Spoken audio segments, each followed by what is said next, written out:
Why do I like garbage? Oh, I love garbage because it's something that nobody sees the value of. And I see lots of value. It's a job, it has to be done, right? There's a job everybody wants clean, but they don't want to do it. So I like doing jobs that nobody wants to do. See, so I don't have a planned life, right? Some people have a plan. They say, okay, then I'll do this and this I'll do and that. I don't have a planned life. Something happens and it leads a door to something else, and then I open it, and it leads a door to something else, I open it. So I just weave my way without a plan. My connection to the world is the natural law. Whatever is natural. Natural is, there are things that are in shape and form before we came in. There is a law that keeps things going. There is a method, there is a rhythm, there is a beauty, there is a mystery. So I'm fascinated by all that. Because I can't believe, my God, when you open your eyes, there's a whole world. There's nothing you know about it. Nothing. We think we know something, but we know so little of the big thing, right? I believe that there is things I don't know. Lots of things I don't know. That I can't explain with my mind. But I can sometimes understand with my heart. Empathy? Yes, I think empathy, curiosity, a need to live fully, a search for excellence. I think these are the key words of my family. I can remember that, we had gone to a park, and my cousins were there, and all of us were kids. Like, my cousins had come, my aunts were there, my parents were there, and we didn't have enough money. And my father was trying to teach us that, with less money also you can have a good time.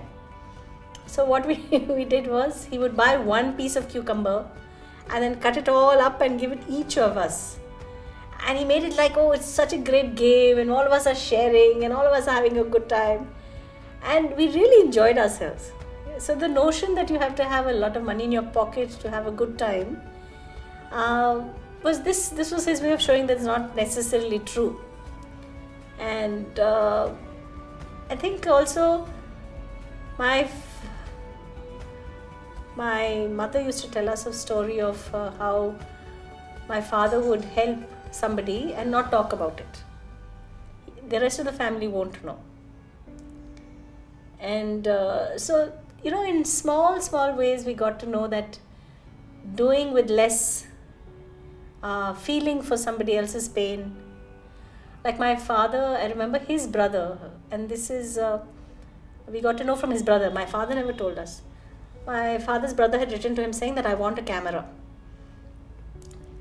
And my father immediately got him a camera, and he was far away. He had married and he had his own family.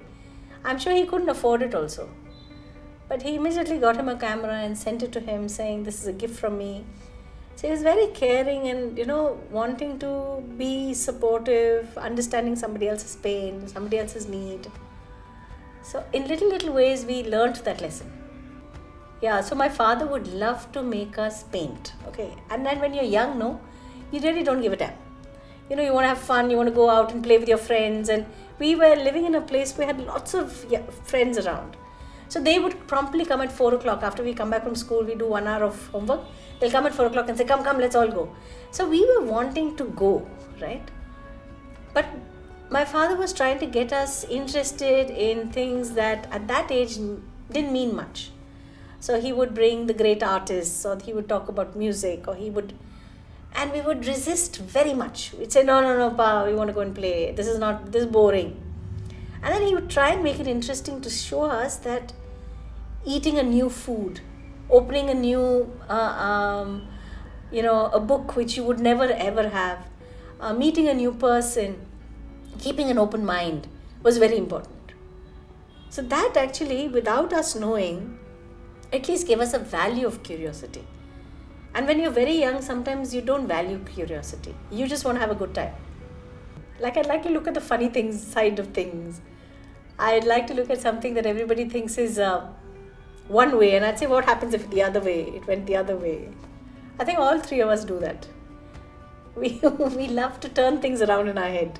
I remember I was very excited about the books I was reading. I was, I loved reading when I was young. So after every book, I'd run to him and I'd say, "Oh, this is a new book and it's so cool and it's all of this." And he'd say, after he heard me, maybe, after 6 months he heard me. Every time I'd come up with a new book, "Oh, I read this, it's beautiful, oh, you should read it." And he turned around and said one day, he said, "All these are other people's books. When are you going to write your book?" And that made such a big impact, on me.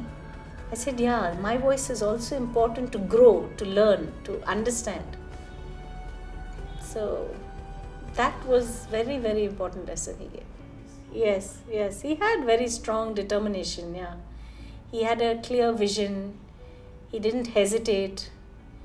He had the love for life, the zest for life. Everything was good. He wanted to try out everything.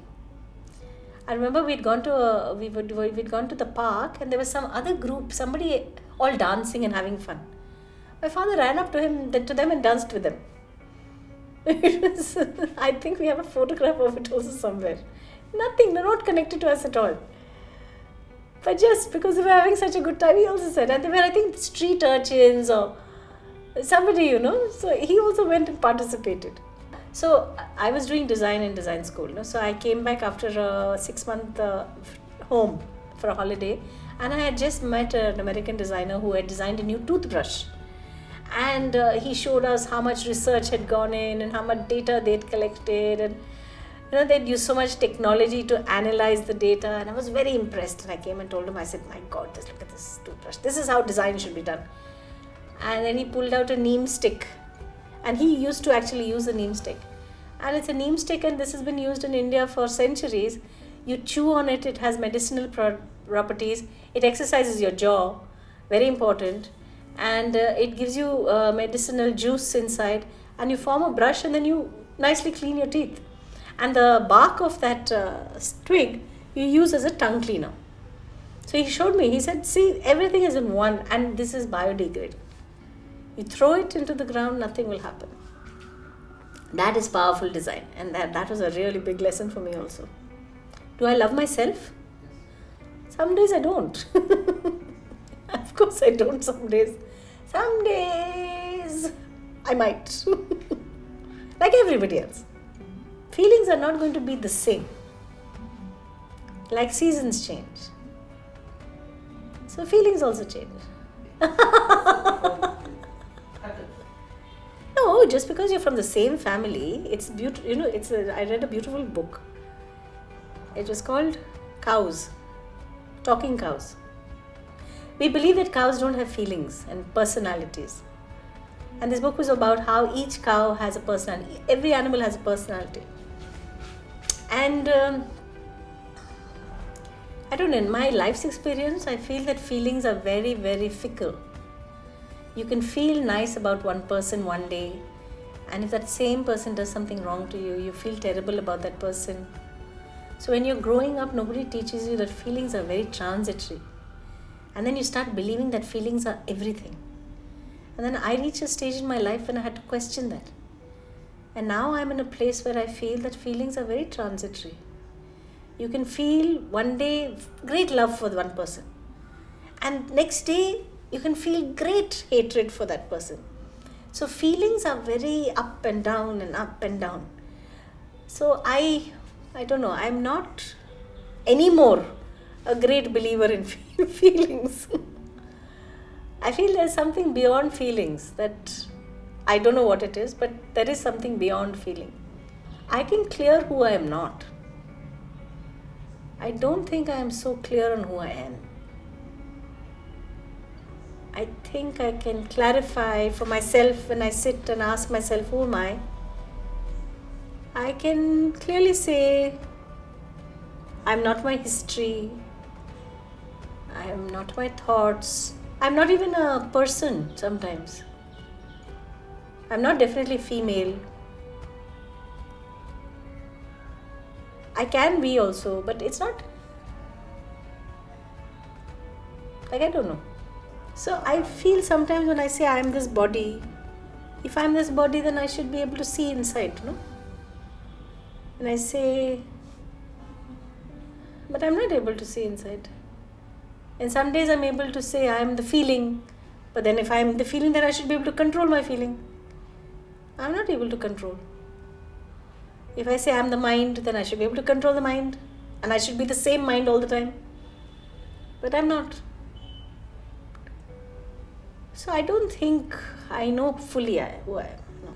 It's easiest not to wonder too much about love. And let it be natural.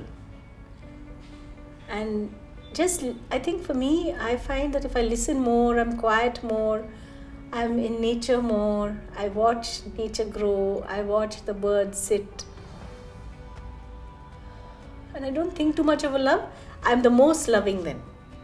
When I think too much about love and love, then I'm not loving. In Punjabi, there we have a saint, our main saint. He's called Guru Nanak. And he has a very nice, very beautiful Shabad. He says, Bin jale aag jale dunya or something like that. He says, Bin aag jale dunya. Meaning without fire, the world is burning. Everybody burns without fire. And it's so true, no? If you actually if I sit with you and ask you what pain you have a huge list. And if somebody sits with me and says what pain I have a huge list. So, to be human is to have pain. But I think that my idea of self-reliance came from my father. My father was a deeply self-reliant person. He said you rely on yourself, your 2 feet. You don't need to think other people's thoughts. They may be very wonderful thoughts, but they're not your thoughts. So my sense of self-reliance comes actually from my father. So my father was very liberal, right? Very open-minded. His father was not. But my father never told us once also that we should not, when we go to visit his father will make us sit in a certain way, they will make us do rituals in a certain way, will ask us not to go here, not to go there. But my father would never once say, don't do that. Even if he didn't believe that. He said, you must understand that person's point of view. So try and adjust to that. See whether you can accommodate that person's point of view. And anyway, you're not going to stay here for all your life. So for the time that you're here, try and understand and live by that person's rules. So he was in that way, he was very accommodating, and it was not like he liked his father very much. So, but that was his value system. Yeah, like he'd ask Kiran to get a snake. So the thing was, if you wanted to do something adventurous, yes, go ahead and do it. And like he would never, never say, okay, because you're a girl, you can't do this. Never say that. Because at that time, girls and boys were doing different things, right? But he was one father who said, no. There's no difference between girls and boys. You can do exactly what you want. So we would do everything. We would jump off, go here, go there. In fact, Kiran was the more adventurous one. I didn't want to learn how to ride a bike. My mother put me on, slapped me, so you have to sit on it, ran after me till I learned. Because he says, then you won't get stuck. You won't become old. You will see life as it is. You'll start seeing change as it is. You will enjoy life more. You'll be less scared. And you can move on. There's so many ways. Now I've already talked about your own thoughts, write your own book, do your own work, create your own story. Be yourself is very important in that. So I remember if he wanted to say something that he felt that was going against what we wanted to do, he had a habit. He will write a letter to us, but he won't give it to us. So that way he got out all his feelings that she should not be doing this. But he will still stop himself from telling us. Because he'll say, no, this is your life, you must do it your way. So that was very interesting. Because I found a letter that my father had written to me and he had not given it to me after he died. And it was something I wanted to do which he thought it was not good for me to do. Kiran had to do her project. She had some, I think, class project or something that she had to submit. So my brother sat the whole night and did it for her. And next day she went happily. and submitted that project. So as a family, we were all very, together. We would do stuff for each other. We would,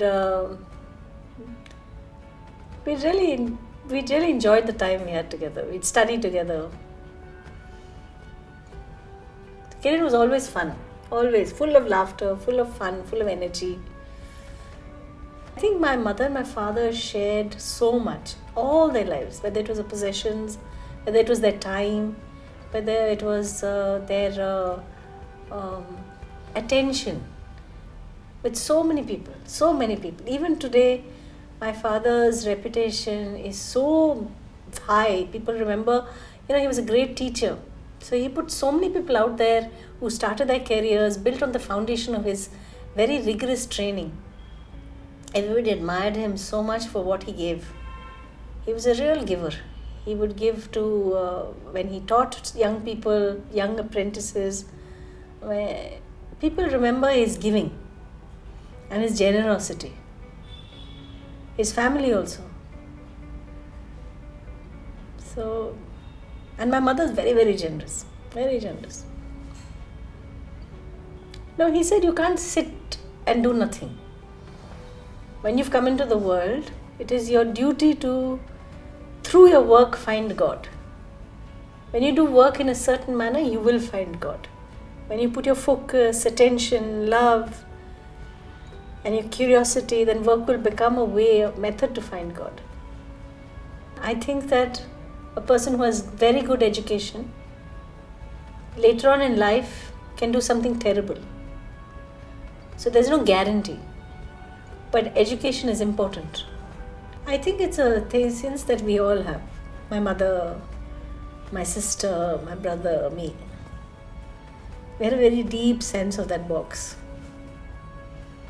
We don't know what it is, but it's very sacred. It's very enduring. It should have gone by now. One would have thought, no? It's 20 years now. More than 30 years since my father died. I've seen families when people lose their father after 30 years, they have no memory of them or less memory. For us, it's not like that. Our family has changed a lot, but there's this bond that exists between four of us. It's unshakable. Even my husband is amazed at it. I think it's rare. I've seen other families, they don't have the sense of, we may not talk to each other every day, we may not meet each other. I have not spoken to Kiran for 3 months now, or 2 months. But I have a very deep bond with her. If I pick up the phone and say, Kiran, come now, she will drop everything and come. Very deep. Kiran with my brother with my mother, my brother with us, me. Each of us have very deep connections with each other. My influence from my father is very important in keeping this. I think we bonded a lot. We shared the same value system. We shared...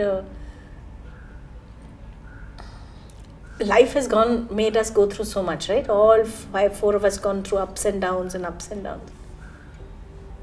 in all of that, we still believe that the values that he taught us have endured. So there must be something good in it, something powerful in it, that binds us together. Because it's not like we are perfect in any way. We all have our flat feet and we've all done bad things and good things and whatever. But I think there's something that has helped us go through this with certain amount of hope, courage, and come out of the other end and still laugh at ourselves. We can still laugh at ourselves and say, what idiots we are. One book that I go back to again and again is the Zen Speaks. There's a comic book actually. It's called Zen Speaks. I love it. It's simple and it's easy to go back to. And I love fairy tales. I think the most beautiful thing that you can find in a human being is laughter.